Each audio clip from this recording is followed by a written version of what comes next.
گزرنا ہوگا۔ لوگ موت سے گھبراتے ہیں اور قرآن کہتا ہے فَإِنَّهُ مُلَاقِيكُمْ، تم ڈرو، گھبراؤ یا بھاگ جاؤ، وہ ٹھیک وقت پر تمہیں ملنے والی ہے۔ قُلْ إِنَّ الْمَوْتَ الَّذِي تَفِرُّونَ مِنْهُ فَإِنَّهُ مُلَاقِيكُمْ، دھرتی کے سینے پر جب انسان چلتا ہے، حدیث میں ہے ان الارض لتنادی کل یوم 70 مرہ، یہ دھرتی روزانہ 70 مرتبہ ندا دیتی ہے انسان کو، یا ابن آدم کلوا ما شئتم واستحیتم، او ابن آدم میرے سینے پہ چلتے ہو نا، جو مرضی آئے کھاؤ پیو، کچھ عرصہ کے بعد تم نے میرے پیٹ میں بھی آنا ہے، تمہاری پسلی سے پسلی ملا کے پوچھوں گی کہ کیسے جیے تھے۔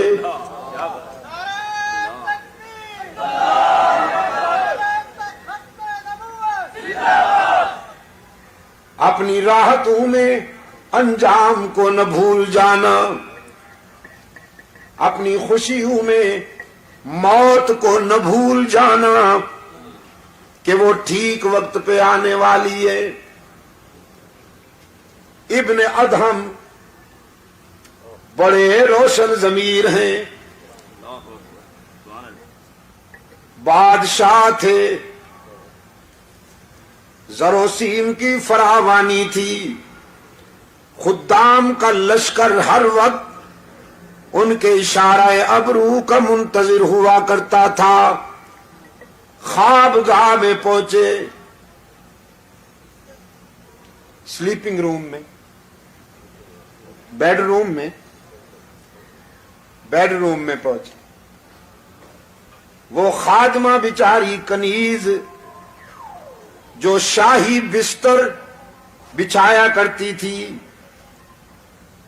بادشاہ کا بستر بچھاتے ہوئے آرزو پیدا ہوئی کہ چند لمحے اس پر ذرا سو کے تو دیکھوں کتنی راحت ملتی ہے۔ بستر پہ چند لمحوں کے لیے سوئی، جسم جو مٹی پہ لیٹا کرتا تھا، سنگریزوں پہ لیٹا کرتا تھا، وہ اطلس و کم خواب کی چادروں والے شاہی بستر پہ لیٹا تو نیند نے اپنی آغوش میں دبوچ لیا اس کنیز کو، نیند کی وادی میں چلی گئی۔ اتنے میں ابراہیم ابن ادہم ہاتھ میں درہ لے کر بیڈ روم میں داخل ہوا، خوابگاہ میں داخل ہوا، دیکھا کنیز میرے بستر پہ سو رہی ہے،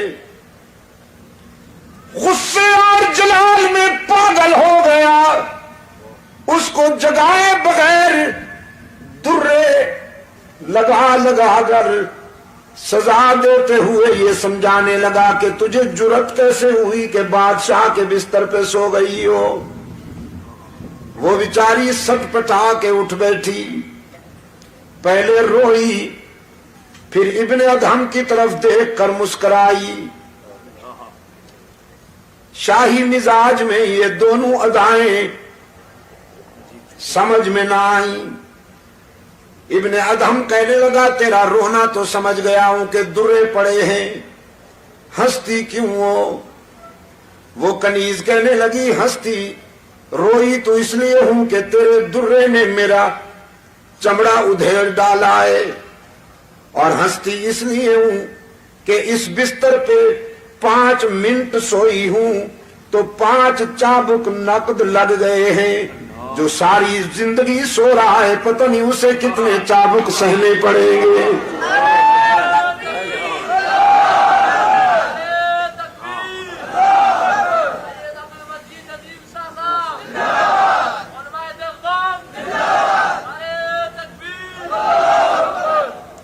بس اس ایک جملے نے انقلاب بپا کر دیا.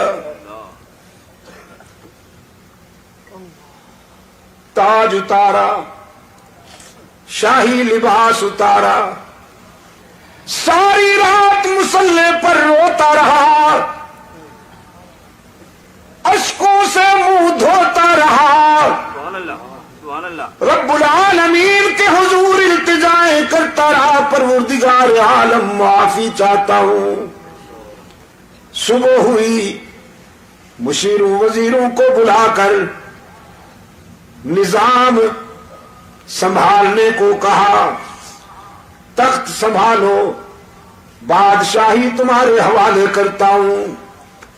مجھے تو زندگی کی حقیقت ایک کنیز نے سمجھا دی.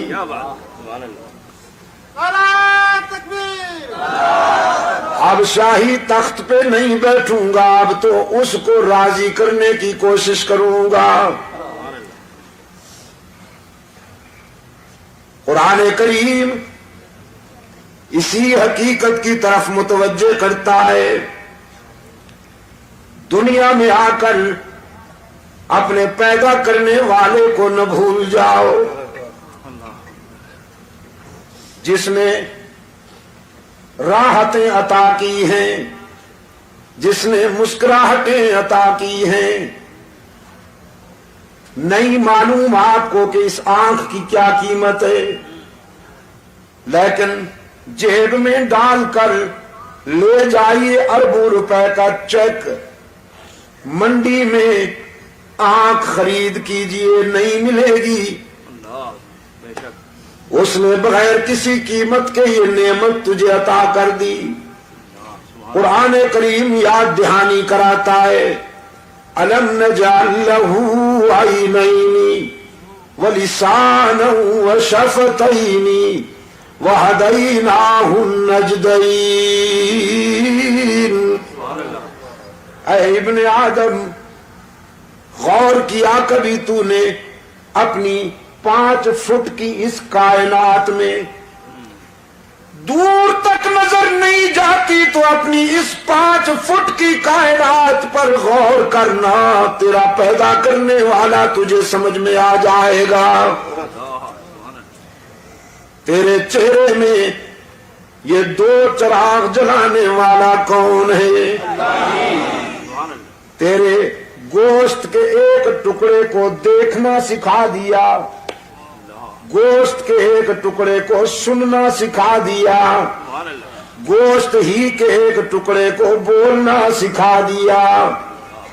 تو پختونستان میں رہتا ہے تو یہ پشتو بولتی ہے، انگلستان میں رہتا ہے تو یہ انگلش بولتی ہے، پنجاب میں رہتا ہے تو یہ پنجابی بولتی ہے، سندھ میں رہتا ہے تو یہ سندھی بولتی ہے، عرب میں رہتا ہے تو یہ عربی بولتی ہے، چین میں رہتا ہے تو یہ مکھیوں کی طرح بھن بھنا کر چینی بولتی ہے.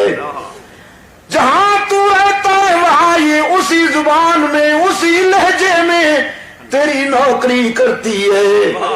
زبان بدلنے کی ضرورت نہیں، اسپیئر پارٹس کی دکان پر جانے کی ضرورت نہیں. ہاتھوں کو قوت لامسا عطا کی، پاؤں کو قوت ماشی عطا کی، دماغ کو قوت حافظہ عطا کی. رب العالمین نے فرمایا وَفِي أَنفُسِكُمْ أَفَلَا تُبْصِرُونَ. کبھی اپنی ذات پہ غور کرو نا، ہم نے تمہاری ذات میں بھی عبرت اور بصیرت کے بہت سارے مناظر دکھائے ہیں تمہیں. جب اس قدر مہربانی کی ہے تو پھر تمہاری جبین بھی میرے سوا کسی کے آگے نہیں جھکنی چاہیے. قرآن پاک نے فرمایا ام کنتم شہداء اذ حضر یعقوب الموت اذ قال لبنیہ ما تعبدون. یاد ہے کچھ؟ جب یعقوب پر موت آئی اپنے بیٹوں کو بلایا اور بیٹوں کو بلا کر یہ نہیں کہا تمہارے لیے ملیں بنا کے جا رہا ہوں ذرا اچھی طرح سے سنبھالنا،